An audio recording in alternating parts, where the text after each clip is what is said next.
First contact and betrayal. The void of space stretched endlessly beyond the viewports of the UEA's Intrepid, pinpricks of distant stars, the only break in the unending blackness. Captain Alina Reyes stood with her hands clasped behind her back, her posture military straight despite 15 years in the United Earth Space Force. The exploration vessel hummed with activity as her crew monitored sensors, analyzed data, and maintained the complex systems that kept them alive in the hostile emptiness.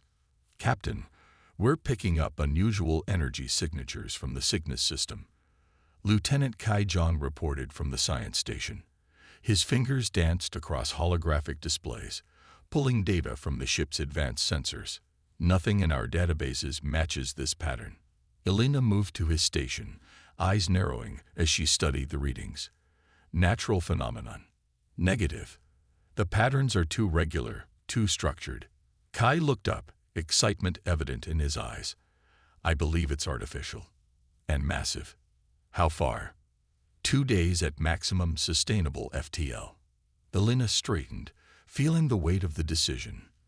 The Intrepid was an exploration vessel, designed to push the boundaries of known space and make contact with new civilizations.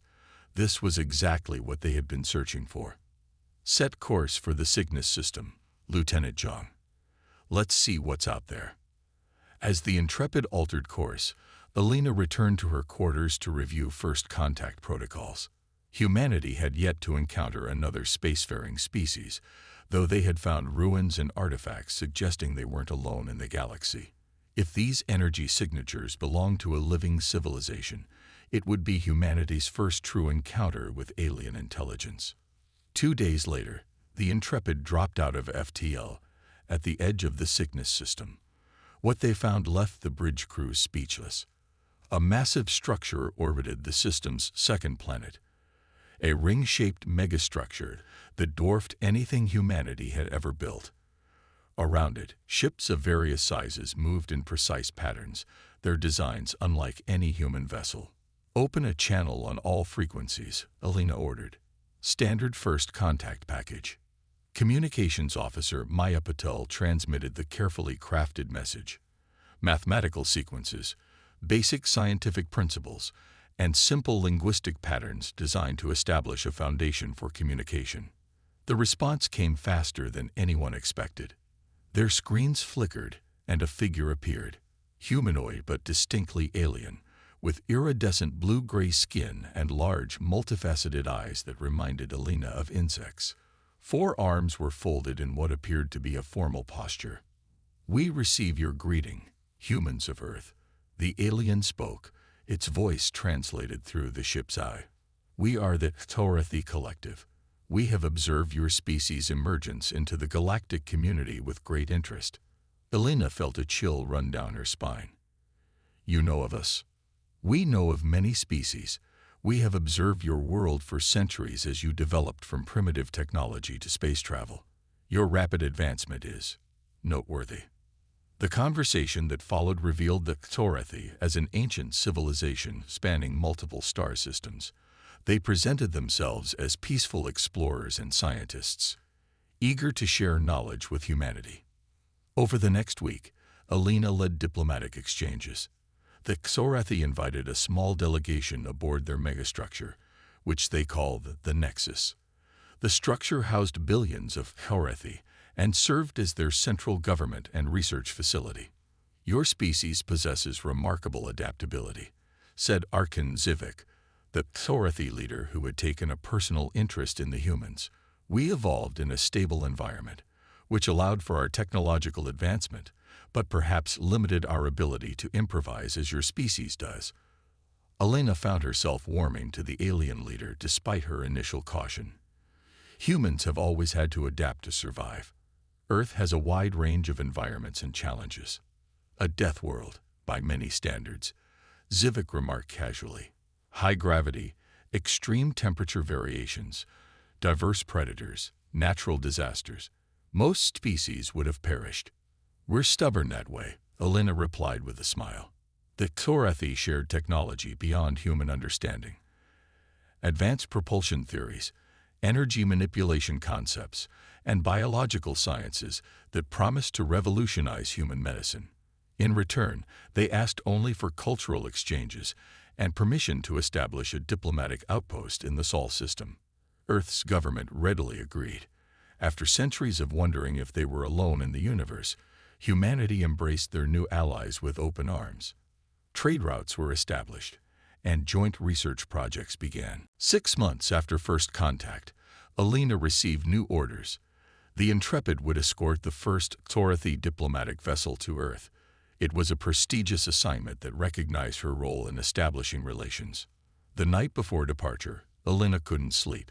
Something about the Xhorathi's interest in human biology had been nagging at her. Their questions had grown increasingly specific about human adaptability, genetic diversity, and stress responses. On a hunch, she accessed the ship's secure database and began reviewing all communications with the Xhorathi, looking for patterns she might have missed. At 300 hours, she found it. Subtle discrepancies in translation, carefully edited data about Xhorathi history, and most disturbing encrypted transmissions sent from the diplomatic vessel when they thought humans weren't monitoring. Alina immediately called her senior officers to the secure briefing room. "I believe we're being played," she told them bluntly, displaying her findings. "The Xhorathi have been deliberately feeding us selective information while gathering extensive data on our biology, technology, and military capabilities." "To what end?" asked Commander Jackson, her XO. "I don't know, but I recommend postponing our departure to Earth until—" The ship's alert system blared to life. "Captain to the bridge. Emergency situation." Alina and her officers rushed to the bridge, where chaos awaited. Lieutenant Zhang looked up from his station, face ashen. Multiple distress calls from human outposts in the Ta City system. "They're under attack." "Show me," Alina demanded. The main screen displayed footage from a research station. Xhorathi ships surrounded the facility, firing weapons that cut through human defenses like paper. Scientists and civilians ran in panic as boarding parties of Xhorathi warriors, a military caste they had never revealed, methodically executed everyone they encountered. "The diplomatic vessel?" Alina asked, already knowing the answer. "Gone, Captain. They broke orbit an hour ago, claiming a routine system check." More reports flooded in. 3 human colonies and 5 outposts had been simultaneously attacked. The pattern was clear. The Xhorathi had systematically gathered intelligence on all human settlements and struck them in a coordinated surprise attack. "Set course for Earth, maximum speed," Alina ordered, "and prepare a complete data package of everything we know about Xhorathi technology and tactics." "Captain," Maya interrupted, "I'm picking up a transmission from Archon Zivik. It's being broadcast to all human settlements." The familiar face of the Xhorathi leader appeared on screen, but the cordial diplomat was gone. In his place was a cold, calculating entity. "People of Earth," Zivik began, "your species represents an interesting anomaly in galactic development. Species from high-gravity, high-stress environments rarely achieve spaceflight before destroying themselves. Those that do inevitably become threats to the established order due to their inherent physical advantages and aggressive adaptability." He paused, multifaceted eyes gleaming. "The collective has determined that humanity's potential trajectory represents an unacceptable risk to galactic stability. As such, your species has been designated for controlled reduction and quarantine. Resistance is futile and will only increase the suffering of your people. Accept your place, and some will be permitted to survive under Xhorathi supervision." The transmission ended, leaving the bridge in stunned silence. "They see us as a threat," Alina said quietly. "Not for anything we've done, but for what they think we might become." "Your orders, Captain?" Commander Jackson asked. Alina's expression hardened. "We warn Earth, and then we show the Xhorathi exactly why they were right to fear us." As the Intrepid accelerated toward Earth, outrunning Xhorathi pursuit vessels, Alina crafted her message to Earth Command. The Xhorathi had made a critical error. They had revealed their intentions before completing their surprise attack. Now humanity would have time to prepare, to rally their forces. The Xorathi thought they were dealing with a naive species that would crumble before superior technology. They were about to learn a harsh lesson about cornered Deathworlders fighting for survival. "Send the message on all emergency channels," Alina ordered. "And add this. Recommend immediate activation of Protocol Nemesis. The Xorathi want a war of extermination. Let's show them what humans do when faced with extinction." As the message transmitted toward Earth, Alina gazed at the stars streaking past. The Xorathi had awakened something that had slumbered within humanity since they reached for the stars, the primal instinct that had allowed humans to survive and thrive on a world that should have killed them. The call was going out. Humanity's armada would answer. Earth's response. Admiral Marcus Chen stood before the curved windows of Earth Defense Command headquarters, watching shuttles streak across the San Francisco sky.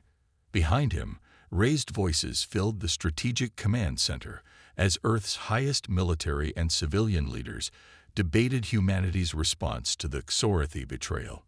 "The Intrepid's data is conclusive," General Olivia Santos said, her hologram flickering slightly from her lunar base. "This wasn't a misunderstanding or the actions of rogue elements. The Xorathi planned this from first contact." Defense Minister Kwame Osei slammed his fist on the table. 8 outposts and 3 colonies gone in a single day. Over 50,000 civilians dead or captured. And we have reports of Xorathi fleets moving toward 4 more human settlements. Marcus turned from the window. At 62, he was the most experienced officer in the United Earth Space Force. His weathered face bore the scars of past conflicts with pirates and separatists, but nothing had prepared him for this, an existential threat to humanity itself. "The Xorathi miscalculated," he said, his quiet voice cutting through the noise. The room fell silent. "They studied our biology, our technology, our military capabilities, but they failed to understand what truly makes humans dangerous." He activated the central holographic display, showing Captain Alina Reyes' final message before the Intrepid went dark. "Protocol Nemesis, UN Secretary-General Amara Diallo read. You're not seriously considering this." "I'm not just considering it," Marcus replied. "I'm recommending it." Protocol Nemesis had been established after humanity's first interstellar colonies were founded, a contingency plan for an extinction-level threat. It called for the immediate recall of all human vessels, the activation of dormant military facilities, and the deployment of weapon systems deemed too dangerous for conventional conflicts. "The Xorathi have made their intentions clear," Marcus continued. "Controlled reduction and quarantine of our species. They want to cull our numbers and contain what remains. This isn't a war for territory or resources. It's a war for humanity's right to exist." After hours of debate, the vote was unanimous. Secretary General Diallo faced the assembled leaders, her expression grave. "Protocol Nemesis is hereby activated. May God help us all." Within minutes, a signal pulsed outward from Earth through the quantum relay network that connected human settlements. 9 simple musical notes, a melody every human captain knew by heart. It meant one thing: come home. Come armed. Humanity stands at the edge of extinction. In his private office, Marcus recorded personal messages to key military commanders scattered across human space. These weren't formal orders but appeals to the bonds they had formed over decades of service. "Captain Yuki Tanaka," he said to one such recording, "the Horizon Project must be accelerated. We need it operational in days, not months."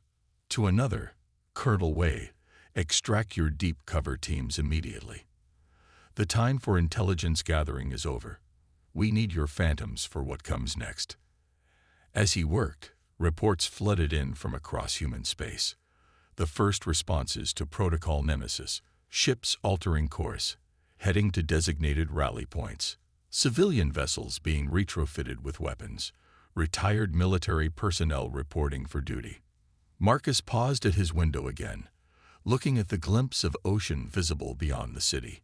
Humanity had evolved on a world that tried to kill them daily, powerful predators, natural disasters, disease, and scarcity had forged a species that refused to accept defeat. The Xorethi had awakened that primal nature.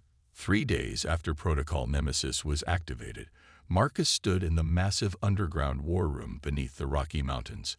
Holographic displays showed the gathering human fleet. Ships of all sizes and configurations converged at Jupiter's orbit, a natural rally point far enough from Earth to give warning of any attack.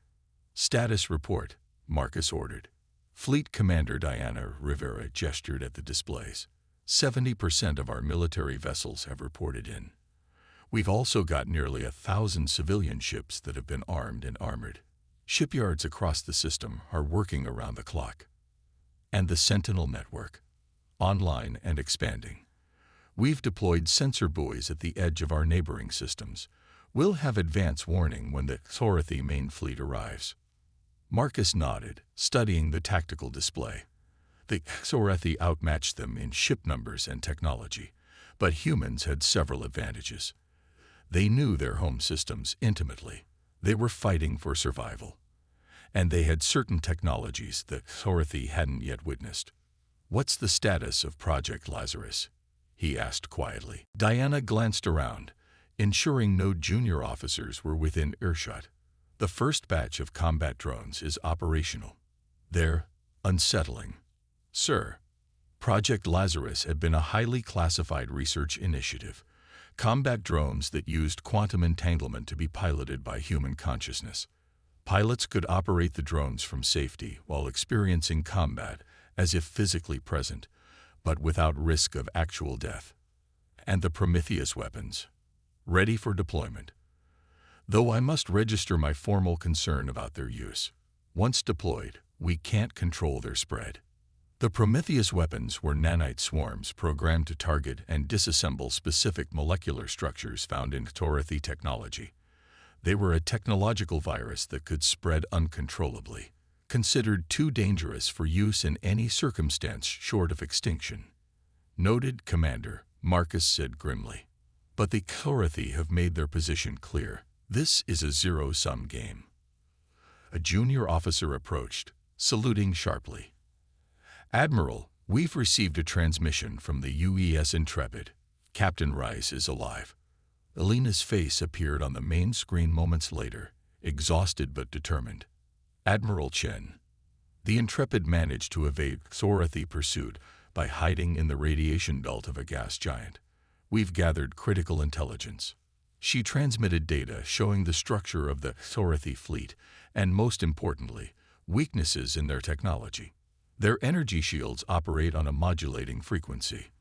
If we can synchronize our weapons to match the modulation, we can penetrate their defenses, Alina explained. And we've identified what appears to be their command structure. Nexus vessels that coordinate smaller ships. Marcus studied the data, a plan forming in his mind. "Captain Reyes, can you rendezvous with the fleet at Jupiter?" "Already en route, Admiral. ETA 48 hours. As the days passed, humanity's armada grew. Ships emerged from hyperspace hourly, battle cruisers from the outer colonies, mining vessels retrofitted with armor plating and weapons, even research ships carrying scientists who had turned their brilliant minds to warfare. Marcus toured the flagship, the UES Invictus, humanity's largest warship. In the hangar bay, he watched as technicians prepped squadrons of fighters and the new Lazarus drones.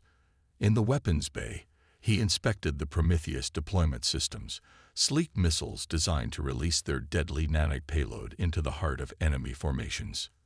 6 days after Protocol Nemesis was activated, the Sentinel network detected a massive hyperspace disturbance.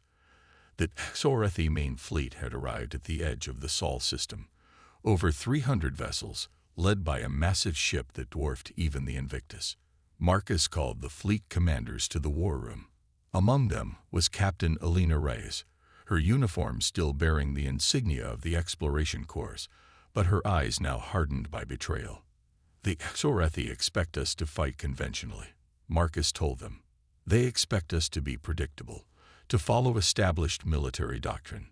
We will not. Humanity evolved on a death world, where adaptation and unpredictability were essential for survival. Today, we remind the galaxy why Deathworlders are feared. He outlined the plan. Not a single strategy, but multiple simultaneous approaches designed to confuse and overwhelm the methodical Xorathi. Some were conventional military tactics, others were so unorthodox they bordered on madness. "Captain Reyes," he said finally, "you've had more direct contact with the Xorathi than anyone. I'm assigning you a special task force for a mission that may decide this war." Elena studied the mission parameters, her expression shifting from shock to grim determination. "It's a suicide mission." "For conventional ships, yes," Marcus acknowledged, "but not for the Lazarus drones and the volunteers who'll pilot them." As the briefing concluded, Marcus received word that the Xorathi had broadcast another message to Earth. Archon Zivik appeared on screen, his multiple arms arranged in what humans now recognize as a gesture of superiority. "People of Earth," he began, "your military preparations are noted but futile. Accept your designated status, and a portion of your population will be preserved under our guidance. Resist, and face complete eradication." Marcus simply nodded to the communications officer to send humanity's response, a simple message in clear text. "We do not consent to extinction. Earth stands. Humanity fights." As the Xorathi fleet approached Jupiter, the largest armada humanity had ever assembled moved into formation. From his command post on the Invictus, Admiral Marcus Chen gave the order that would echo across human history. "All ships, commence Operation Reckoning. Show them what happens when you corner a species that evolved on a death world." The Reckoning. The void between Jupiter and Mars erupted in light as humanity's armada engaged the Xorathi invasion fleet. From her position aboard the stealth frigate Phantom, Captain Elena Reyes watched the opening salvos of what would either be humanity's finest hour or its last stand. "All strike team vessels, maintain position," she ordered over the secure channel. "Wait for the signal." On the main view screen, the battle unfolded with terrible beauty. The Xorathi advanced in perfect formation, their ships moving with a coordination that suggested a hive mind rather than individual commanders. Against them, the human fleet deployed in what would appear to any military strategist as chaos. Ships breaking formation, seemingly random movements, inconsistent attack patterns. But there was method in the madness. Admiral Chen had understood something fundamental about the Xorathi. Their strength lay in predictability and calculation. Faced with an enemy that refused to follow conventional tactics, their perfect coordination became a weakness.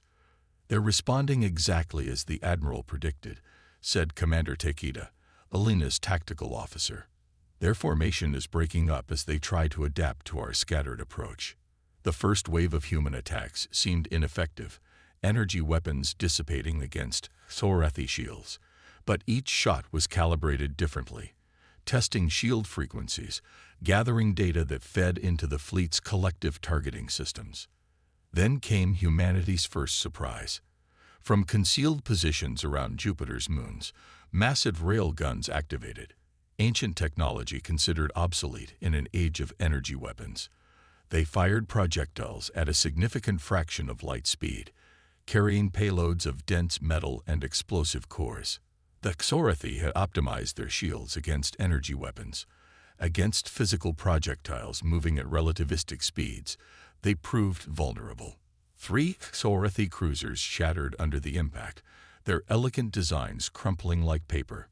"Strike team, prepare Phase 1, Elena ordered, watching as the Xorathi fleet adjusted, bringing their capital ships into a defensive formation around their command vessel, the massive structure they called the Sovereign Nexus. On cue, Admiral Chen unleashed humanity's second surprise. Swarms of small craft emerged from carrier ships, not traditional fighters, but the Lazarus drones, each moving with uncanny precision as their human pilots directed them from the safety of shielded command centers. The drones were sacrificial by design. packed with explosives and programmed to target specific vulnerabilities in Xorathi ship architecture that Elena's intelligence team had identified.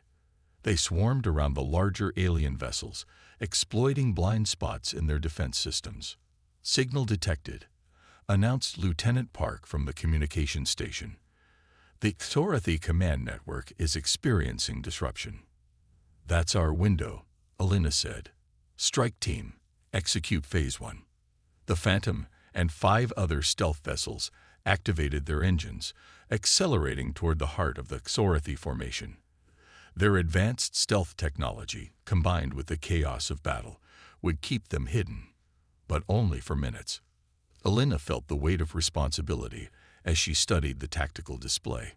Her strike team carried the most controversial weapon in human history, the Prometheus nanites. Developed in secret and deemed too dangerous for use in any conflict short of species extinction, they represented a line humanity had never before crossed. Approaching deployment range, Commander Takeda reported. 90 seconds. The battle intensified around them. Human vessels fought with desperate creativity, using asteroids as cover, executing maneuvers that strained structural integrity to breaking points, sacrificing ships to create openings. The Xorathi responded with increasing desperation, their perfect formation dissolving into something more chaotic as they struggled to counter human unpredictability. "Captain," Lieutenant Park called out, "we're being hailed by the Sovereign Nexus." Elena hesitated, then nodded. "Put it through." Arkshan Zivik's face appeared on the screen, his alien features showing what Elena had learned to recognize as agitation. "Captain Reyes," he said, "this resistance is pointless. Your species cannot prevail against the collective. End this now, and we will be merciful." Elena studied the being who had deceived her, who had planned the extermination of her species while speaking words of friendship. "You made a critical error, Arkan," she replied calmly. "You judged us by your standards, by your evolution. You saw our biology and concluded we were dangerous, but you failed to understand what truly makes humans formidable." "And what is that, Captain?" Zivik asked, his tone condescending. "When faced with extinction, there is no line we will not cross." She cut the transmission with a gesture. "Deploy the Prometheus nanites." From the 6 stealth ships, small missiles launched toward the Sovereign Nexus. The Xorathi point defense systems destroyed 4, but 2 reached their target, embedding in the massive ship's hull. For several moments, nothing happened. Then, slowly, portions of the Nexus's hull began to change color, darkening as the nanites began their work, disassembling the molecular structure of Xorathi technology and using the components to replicate themselves. "All strike team vessels, withdraw to safe distance," Elena ordered. "Phase 1 complete." As they retreated, the effect spread across the Sovereign Nexus like a stain. Sections of the massive ship began to lose power, weapon systems went offline, and then the contagion jumped, carried by debris and energy discharges to nearby Xorathi vessels. Admiral Chen's voice came through the command channel. "All human vessels, execute Phase 2. Target the designated weak points." The human fleet converged, suddenly coordinated where before they had been chaos. They struck with precision at the weakened Xorathi vessels, energy weapons now calibrated to the exact frequencies needed to penetrate shields. On the Phantom's view screen, Elena watched as the tide of battle shifted. The Xorathi began to retreat, their remaining ships breaking formation to escape the spreading nanite contagion. "They're running," Commander Takeda said, disbelief in his voice. "No," Elena corrected, "they're regrouping. This isn't over." As if to confirm her words, the damaged Sovereign Nexus suddenly glowed with energy. The nanite spread halted as the Xorathi deployed some kind of countermeasure, an electromagnetic pulse that temporarily disrupted the nanite's function. "All vessels, maintain attack formation," Admiral Chen ordered. "They've adapted faster than expected." The battle entered its second phase, a brutal war of attrition. Humanity had spent its surprises, and now faced the reality of the Xorathi's technological superiority. Human ships fell by the dozen, their crews fighting to the last moment. On the Phantom, Alina received a direct communication from Admiral Chen. Phase 3 was all he said. Alina turned to her crew. Set course for the Sovereign Nexus. Maximum speed. Captain. Commander Takeda questioned, understanding dawning on his face. The nanites need more time to complete their work, Alina explained. We're going to give them that time. The Phantom accelerated toward the damaged Xorathi command ship, its stealth systems abandoned for pure speed. Around them, the remaining 5 strike team vessels did the same, forming a spear aimed at the heart of the enemy fleet. Broadcast on all frequencies, Alina ordered. This message is for all Xorathi vessels. I am Captain Alina Reyes of the United Earth Space Force. You came to our home and threatened our existence. You believed yourselves superior, believed that we would submit to extinction. Her ship shuddered as it took fire, shields failing under the concentrated Xorathi response. But there is something you should have learned about humans, she continued. We evolved on a world that tried to kill us every day. We survived predators, disasters, disease, and our own self-destructive tendencies. When you corner a Deathworlder, we don't surrender. We fight harder. We adapt. We overcome. The Phantom was falling apart around her, but its course remained true, heading directly for the massive breach in the Sovereign Nexus's hull where the nanites had done their work. Remember this moment, Archon Zivek. Remember what happens when you threaten a species that clawed its way to sentience on a death world.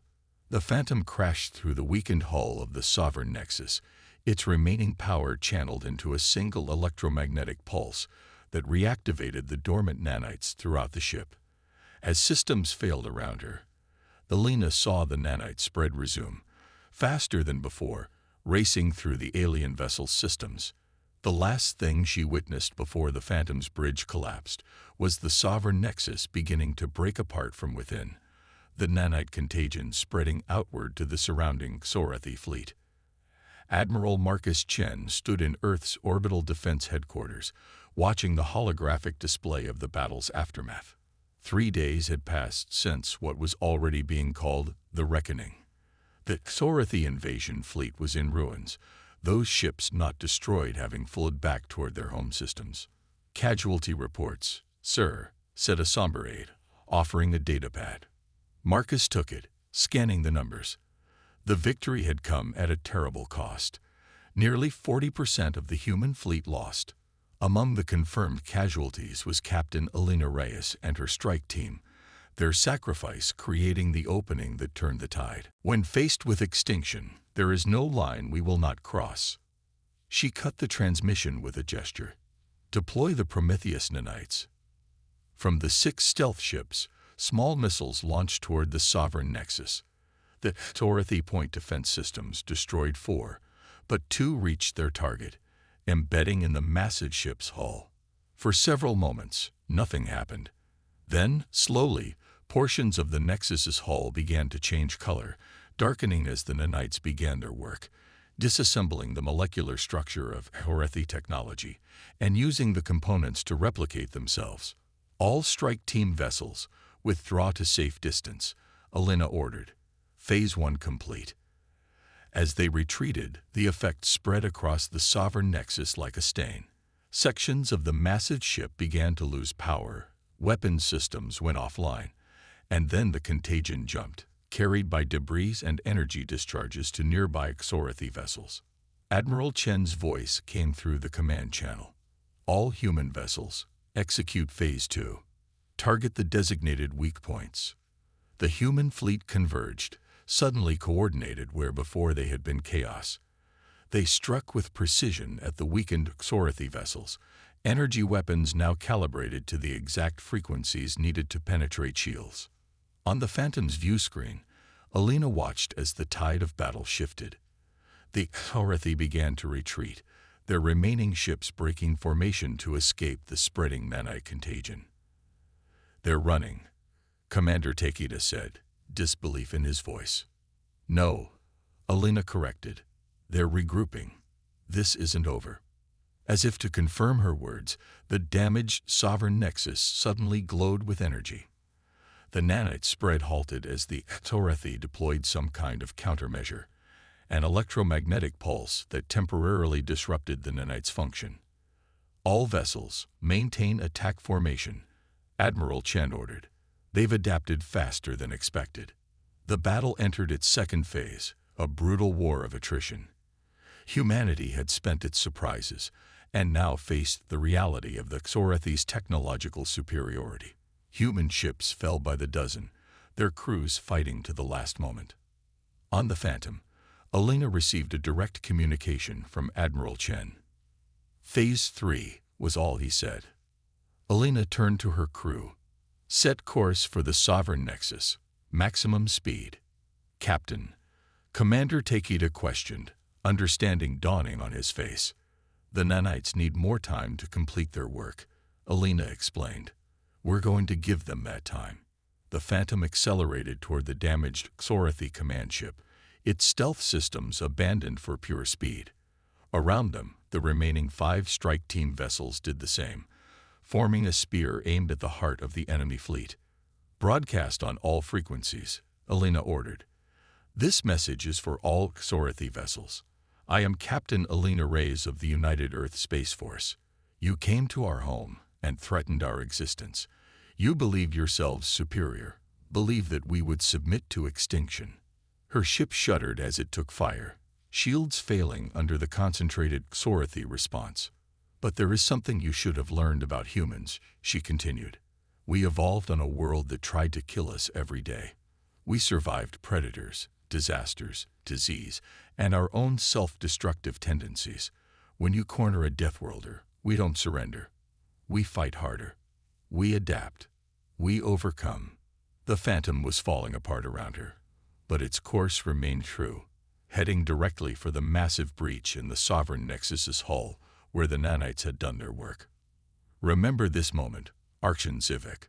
Remember what happens when you threaten a species that clawed its way to sentience on a death world. The Phantom crashed through the weakened hull of the Sovereign Nexus, its remaining power channeled into a single electromagnetic pulse that reactivated the dormant nanites throughout the ship. As systems failed around her, Alina saw the nanite spread resume, faster than before, racing through the alien vessel's systems. The last thing she witnessed before the Phantom's bridge collapsed was the Sovereign Nexus beginning to break apart from within, the nanite contagion spreading outward to the surrounding Xorthi fleet. Admiral Marcus Chen stood in Earth's orbital defense headquarters, watching the holographic display of the battle's aftermath. 3 days had passed since what was already being called the Reckoning. The Xorthi invasion fleet was in ruins, those ships not destroyed having flowed back toward their home systems. Casualty reports, sir, said a somber aide, offering a datapad. The Prometheus nanites, he asked, contained within the designated battlefield, as designed, reported Dr. Levine, the project's lead scientist. They'll break down into inert particles once they've consumed all Xorthi technology in the area. Marcus nodded, relieved that at least this ethical line had not been fully crossed. The nanites had been programmed with a limited lifespan at operational range, a weapon of last resort, not genocide.